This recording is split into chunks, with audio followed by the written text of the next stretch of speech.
One of the most common concerns that I hear from teachers that I meet at workshops and conferences is that inquiry requires so much teacher setup and teardown and then disposal of the chemicals afterward, and then on top of that you have to grade a bunch of lab reports, that it's just too big of a project to take on, that it's just not worth doing.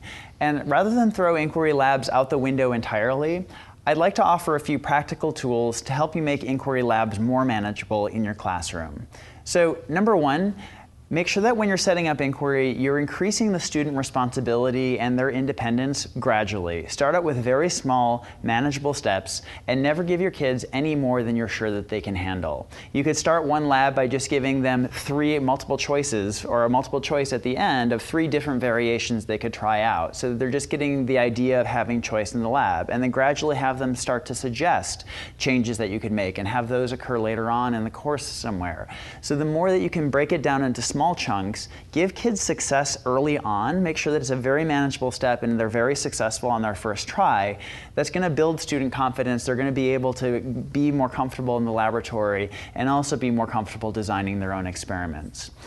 Number 2, you can cut some of your prep time and you can cut a lot of your checking time if you just increase the sizes of your student groups. So if you normally have students work in pairs, in my room, unless I have an odd number, everyone has a partner, not 2.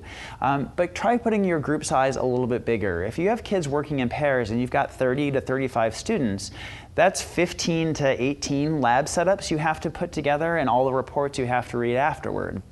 If you just up that by 1 student per group, which really isn't that big of a change, if you have groups of 3, now you're down to 10 labs or 11 labs that you have to set up and check. Or if you make it even larger, groups of 4, we're talking like 7 to 8 that you have to actually go through. So this means fewer lab variations, less setup for you, fewer sets of supplies, less safety concerns, and it just saves you a lot of time. And again, you're not going to do inquiry for every single lab, and so for the ones that are inquiry, it's totally fine to have bigger groups. Not to mention, more heads on the project means they're probably going to come up with a better procedure because the kids can bounce ideas off of each other, and you don't have that, well, I got stuck with a bad lab partner, so I had to do it all. You have 2 or 3 other people to brainstorm with. Number 3, you can have students submit their procedures well ahead of time, well in advance of actually conducting the experiment. So this could be a day or 2 in advance that they submit the procedures. You have time to read them, you have time to check the safety concerns. It could even go as far as a week in advance, so you've got a whole weekend to set things up. If you run multiple sections, you can also stagger the day in which your different sections are going to complete that procedure. Your inquiry labs, usually you've got a flex time of, I think, a day or 2, that it doesn't have to happen right now, otherwise they're not going to understand this concept. So you could have first block do it one day and third block do it the next day, so that you have a little less setup to do on your own, and you can stagger the setups. You can spread it out over a couple of days.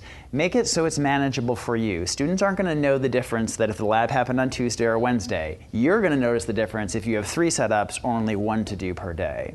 And then to organize things in the laboratory, you can use pneumatic troughs if you have those. You can get plastic containers for very cheaply in many stores, shoe boxes, old boxes that you have from chemical orders, and just keep all of the equipment that one group needs together in one container.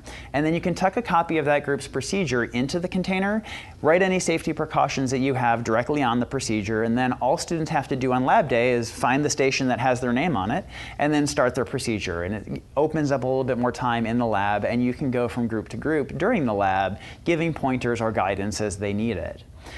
Number 4, to make grading easier on you, make a very specific rubric ahead of time to detail what you want students to include in the lab report. You can also have only 1 report per group. Again, these are going to be occasional experiments you do. You can work on independent writing skills on your other labs, but if you know that you're going to spend a lot of time on setup, don't saddle yourself with a lot of time on grading. So for this 1 or 2 experiments that you're going to do this card marking, have 1 lab report per group, and then for everything else, kids will write their own. Another option, option 5, is you could forgo all lab reports together. Just don't have students write something up. That's one more thing you have to grade. So you can get large white shower boards They're very cheap in any home improvement store. They can cut it down to about 2 by 3 foot segments. And you can have students use dry erase markers. They can put up a data table. They can make any graphs.